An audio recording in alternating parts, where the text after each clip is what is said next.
오늘은 한때 꿈의 노후라고 불리던 실버타운에 관한 현실적인 이야기로 문을 열어보려 합니다. 예전엔 실버타운이라고 하면 조경 잘 되어 있고 건강관리도 잘 되고 문화생활도 지원받으면서 편안하고 품위 있게 나이 들어가는 공간으로 여겨졌어요. 상위 1%만을 위한 실버타운이라는 광고, 문구에 혹해 입주를 결심한 분들도 많았죠. 그런데 막상 들어가 보니 현실은 기대와는 너무나도 달랐고 오히려 거지소굴 같은 환경에서 고립되고 무시당하고 지옥처럼 외로운 생활을 하게 되는 분들이 적지 않습니다. 이야기 나누면서 알게 된 건 문제는 단순히 시설에 좋고 나쁨이 아니더라고요. 실버타운의 구조, 운영 방식, 거주자의 심리, 가족과의 관계, 지역사회와의 단절, 그리고 비용 구조 등까지 포함해 아주 복합적인 문제들이 얽혀 있었어요. 그래서 오늘은 실버타운이 왜 지옥처럼 변해버리는가라는 물음에 대해 10가지 현실적인 이유를 통해 살펴보고 그에 대한 현실적인 대안까지 같이 고민해보는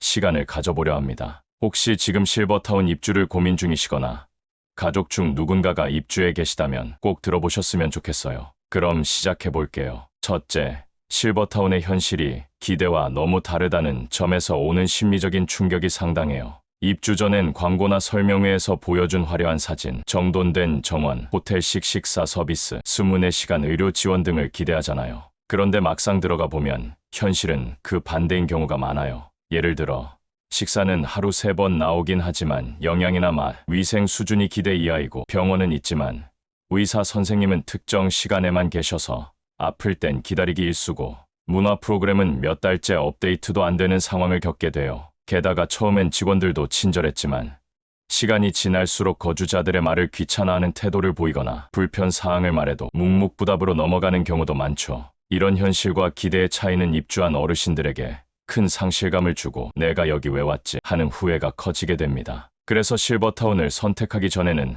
단지 시설만 보지 말고 실제로 거주 중인 분들과 대화를 나눠보거나 최소한 한두 달 정도 체험 거주를 해보는 게 꼭 필요해요. 분위기, 식사, 의료, 직원 태도까지 내 눈과 몸으로 겪어봐야 진짜 실상을 알 수 있습니다. 둘째, 실버타운이 마치 황금 감옥처럼 느껴지는 이유 중 하나는 자유가 심각하게 제한되기 때문이에요. 분명 독립생활이 가능하다고 했는데 실제로는 외부 출입도 제한되고 방문객도 정해진 시간 외엔 출입이 어렵고 외부 활동도 까다로운 규칙 때문에 자유롭게 할 수 없는 경우가 많거든요. 예를 들어 외출할 때마다 직원에게 사전 허가를 받아야 한다거나 일정 시간 이후엔 문이 잠겨버려서 자녀가 늦게 와도 만날 수 없고 외부 모임이나 동호회 활동에 자주 참여하다 보면 문제 입주자로 분류되는 분위기까지 생깁니다. 이런 통제는 어르신들에게 심리적인 억압감을 주고 자율성과 독립성이 무너지는 결과를 가져와요. 특히 평생 자유롭게 살아온 분들에게는 이게 감옥처럼 느껴지기 쉽죠. 그렇기 때문에 실버타운을 선택할 때는 시설이 고급스럽냐 보다 내가 주체적으로 생활할 수 있는 구조인가를 먼저 따져봐야 해요. 규칙은 최소화돼 있고 외부와의 연결이 자연스럽게 허용되는 곳이 훨씬 건강한 노후를 보장할 수 있습니다. 셋째, 실버타운 안에서 벌어지는 입주자 간 갈등이 생각보다 훨씬 더 심각한 문제로 나타나고 있어요. 처음엔 비슷한 또래끼리 모여 있으니 서로 친구처럼 지낼 수 있겠지 하는 기대를 갖지만 실제로는 전혀 그렇지 않은 경우가 많거든요. 예를 들어 생활 습관이나 성격 차이로 인해 공동공간 사용 문제로 자주 다투게 되거나 식사 시간의 자리 문제로 언성을 높이는 경우도 있고 심지어는 누가 더 잘 사는가, 누가 예전에 무슨 직업이었나 같은 걸로 은근히 서열이 나뉘면서 따돌림까지 생기기도 해요. 특히 정해진 활동이나 프로그램에 누가 참여했느냐, 누가 빠졌느냐 같은 사소한 일로도 다툼이 벌어지는데요. 갈등을 중재해줄 사람이나 시스템이 부족하다 보니 결국 어르신들끼리 감정이 쌓이고 고립되기 쉽습니다. 이런 상황은 정신건강에도 나쁜 영향을 주고 우울감이나 불안감을 악화시키는 원인이 돼요. 그래서 실버타운을 선택할 때는 입주자 간 분위기, 갈등 조정 시스템, 커뮤니티 관리 방식 등을 반드시 체크해봐야 해요. 단순히 시설이 좋은 것보다 사람 사이의 분위기가 훨씬 중요하다는 걸 기억하셔야 합니다. 넷째, 실버타운 내 의료 시스템이 있다고는 해도 정말 아플 때 충분히 의지할 수 없는 경우가 많다는 점도 큰 문제예요. 대부분의 실버타운은 자체 병원이나 간호사 상주 시스템을 갖추고 있다고 광고하지만 정작 응급 상황이 발생했을 때는 지역 병원으로 이송되기까지 시간이 걸리고 그 안에서 초기 대응이 미흡한 경우도 많아요. 예를 들어 밤중에 갑자기 호흡곤란이 왔는데 간호 인력이 없어서 119 부르기 전까지 아무런 응급 조치도 못 받은 경우, 평소에 혈압이나 당뇨 관리를 제대로 못 받아서 병을 키운 사례, 혹은 의사가 상주한다고 해서 믿고 들어갔지만 일주일에 한두 번 잠깐 방문하는 수준이었다는 얘기들도 있어요. 어르신들에게는 몇 분, 몇 초가 중요한 경우도 많은데 이게 안 되면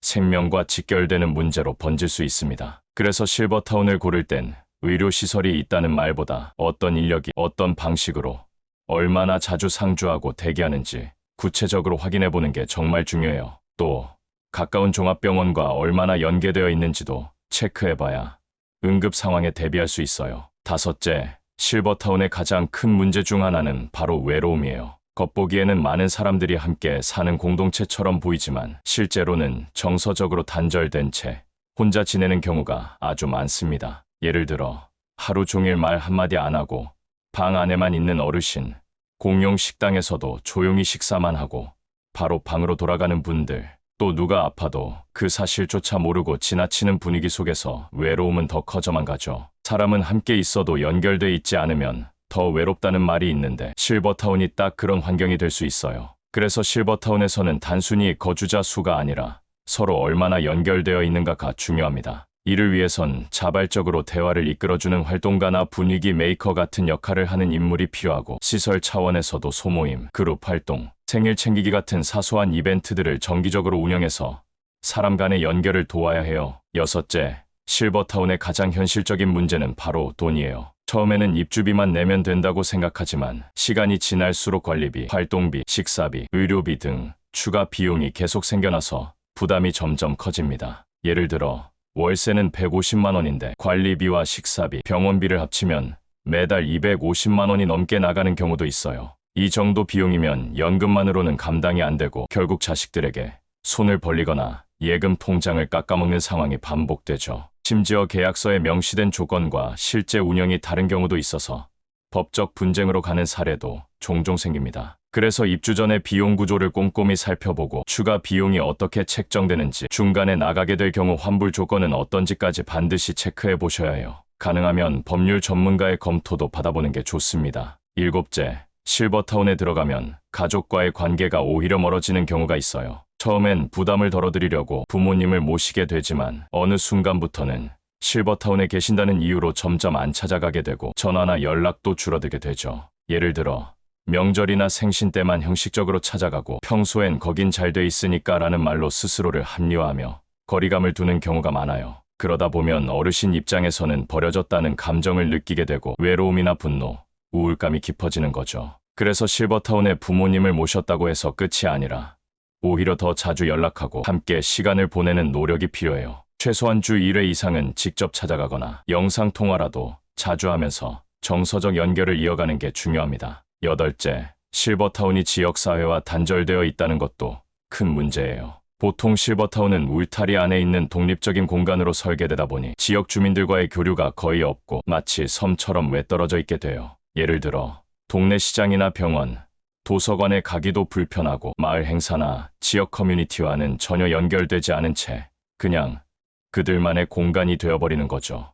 이렇게 되면 어르신들은 사회적 역할과 참여 기회를 잃게 되고 점점 더 고립감을 느끼게 됩니다. 실버타운이 진짜 건강한 공간이 되려면 지역사회와 연결돼 있어야 해요. 예를 들어 지역 초등학교와 연계해서 할아버지, 할머니 도서 읽어주기 행사에 참여하거나 마을 주민들과 함께하는 장터나 축제에 실버타운이 참여하는 식의 외부 연계가 꼭 필요합니다. 그래야 어르신들도 우리 동네 사람이라는 정체성과 소속감을 가질 수 있어요. 아홉째, 실버타운 안에서의 문화생활이 형식적으로 운영되는 경우가 많아요. 문화 프로그램이 있다고는 하지만 내용이 지루하거나 반복적이고 어르신들이 진심으로 즐기기보단 그냥 시간 때우기 식으로 흘러가는 경우가 많거든요. 예를 들어 똑같은 강사가 매주 같은 내용의 노래 교실을 반복하거나 손재주가 없는 분에게도 무조건 공예 수업을 권하는 등 개인의 취향이나 흥미를 고려하지 않은 운영이 문제예요. 그래서 결국 참여율이 떨어지고 문화생활 자체가 부담이 되거나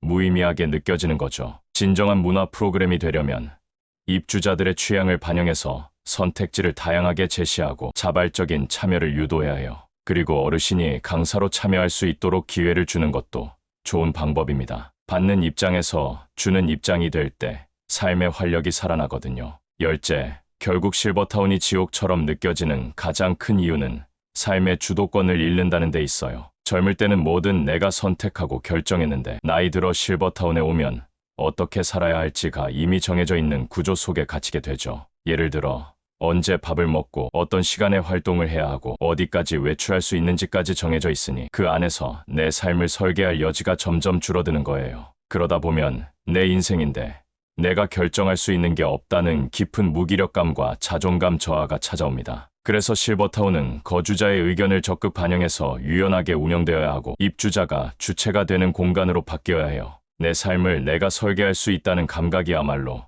가장 기본적이고 중요한 노후의 권리라는 걸 잊지 말아야 합니다. 오늘은 상위 1만을 위한 실버타운이라던 곳이 왜 때로는 거지 소굴처럼 느껴지고 지옥 같은 생활로 변하는지를 10가지 현실을 통해 하나하나 짚어봤어요. 처음에는 화려한 홍보와 기대 속에 들어갔지만 막상 현실은 시설과 서비스의 차이, 자유의 제한, 갈등, 의료 사각지대, 외로움, 예상보다 무거운 비용, 멀어진 가족관계, 지역과의 단절, 형식적인 문화생활, 그리고 삶의 주도권 상실까지 이어지면서 많은 어르신들이 큰 충격과 실망을 겪고 있었죠. 하지만 이 문제들이 단순히 개인의 불만이나 적응 실패로만 볼 게 아니라 우리 사회가 노년의 삶을 어떻게 바라보고 어떤 시스템을 준비했는가에 대한 질문이기도 하다고 생각해요. 실버타운이 정말 좋은 노후 대안이 되기 위해선 시설의 화려함보다 사람이 중심이 되는 따뜻한 환경이 필요하고 자유와 연결, 자존감을 유지할 수 있는 설계가 함께 가야 합니다. 혹시 지금 실버타운 입주를 고민 중이시거나 부모님을 모실 계획이 있으시다면 오늘 들으신 내용을 꼭 참고하셔서 더 따뜻하고 현실적인 선택을 하시길 바라요. 이 콘텐츠가 도움이 되셨다면 구독과 좋아요 그리고 알림 설정까지 꼭 부탁드립니다. 다음 이야기에서 또 뵐게요.